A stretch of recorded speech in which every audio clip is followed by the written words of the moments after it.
Were the Bucs caught surprised by Brady's video yesterday? I don't know about the video. They were told 2 hours or so before that. I think they're surprised by the timing. I think they thought, he had said he was going to take a little more time this year than he did, and he actually, it was Groundhog Day, right? February 1st again. So from that standpoint, maybe a little bit, and disappointed a little bit, but surprised. I mean, Rich, if you lived what Brady experienced, and like we saw him every day, and I know people in the organization were much closer to it than even we were, coaches and whatnot. It was a lot. He suffered, and all that went on in his personal life, trying to prepare. The football team wasn't good enough for him to excel in a lot of areas, and it was just really a heavy lift. And I'm not surprised because we talked about this when I talked to you last time. I really think that maybe the best, possibly the only option, was going back to Tampa Bay. Mm-hmm. And he was disappointed in how things went, and probably disappointed a little bit in Todd Bowles. Probably really disappointed in the offensive line. They fired a bunch of coaches. He'd have to come in, learn a new system. That's not a big deal, but all that considered, was he going to go out west? According to his dad, I read a column in the Boston Globe where his dad said he decided a week ago. Well, that would have been before Brock Purdy got hurt.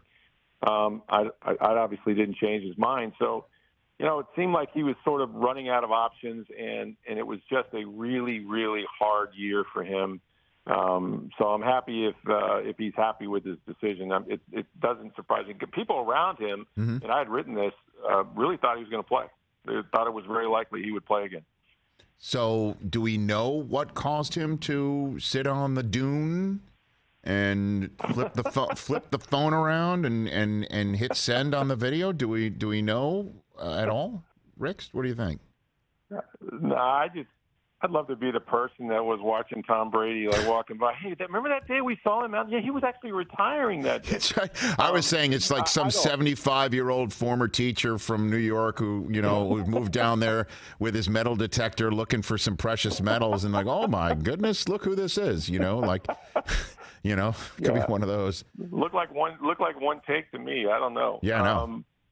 No, I don't. Again, nothing Tom does is spontaneous, really, at this stage of his life.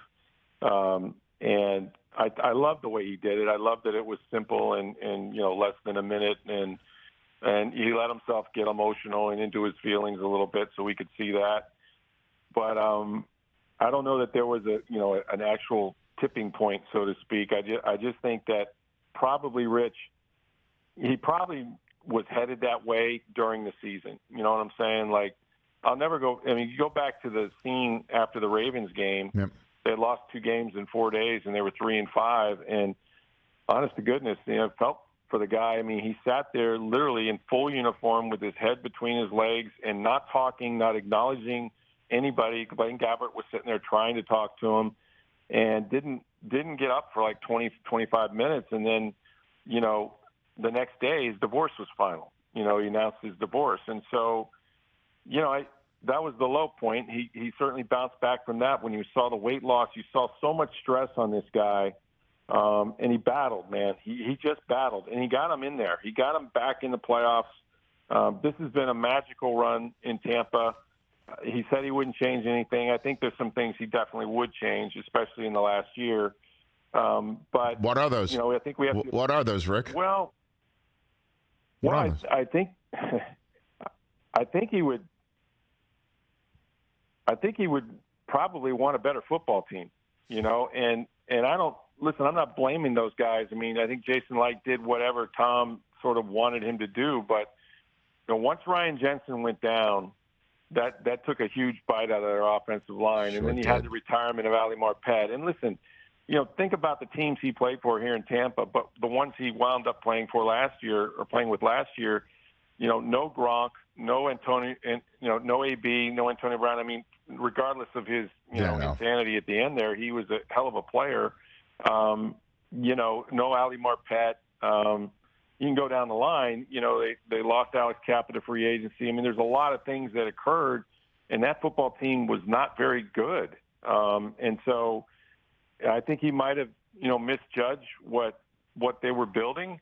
And there were some bad breaks along the way, with Godwin coming off an ACL, with Julio Jones getting hurt in the first week and all that stuff. But, yeah, I think he probably – and obviously he regrets having to, miss 10 days of training camp. I mean, that is not the best recipe to get, in sync with your receivers and some new guys that have come aboard.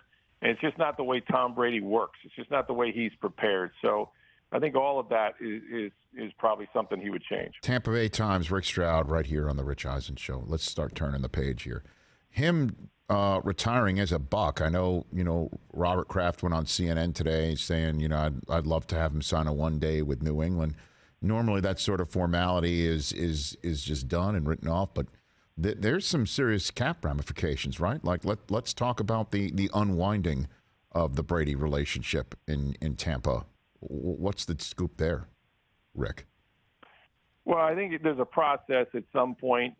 He would probably have to, sign a 1 year kind of minimum deal. They got to move money, with the Bucs. He's got to go on a retirement list at some point. Mm-hmm. When that process is done, his $35 million, $11 million of it would count on this year's salary cap, $24 million on next year's salary cap if they wait until after June 1st to put him on the reserve retired list. And so I think he'll be agreeable to that. I don't get the whole ceremonial one-day contract business. In my mind, I don't think Tom thinks that's necessary. Mm-hmm. We'll see if he does that, to help his buddy Robert Kraft. But, yeah, procedurally, I think he's going to stay on the roster for a little while, even though he's announced his retirement to the world, just to give them some cap. It's similar to what Drew Brees did with the New Orleans Saints, when he bowed out to reduce their cap stress. So actually by retiring and not playing more, the Bucs will get some relief out of that rather than if he had gone somewhere else, it would have been the full $35 million. Catch the Rich Eisen Show every single day on the Roku channel, 12 to 3 Eastern, for free.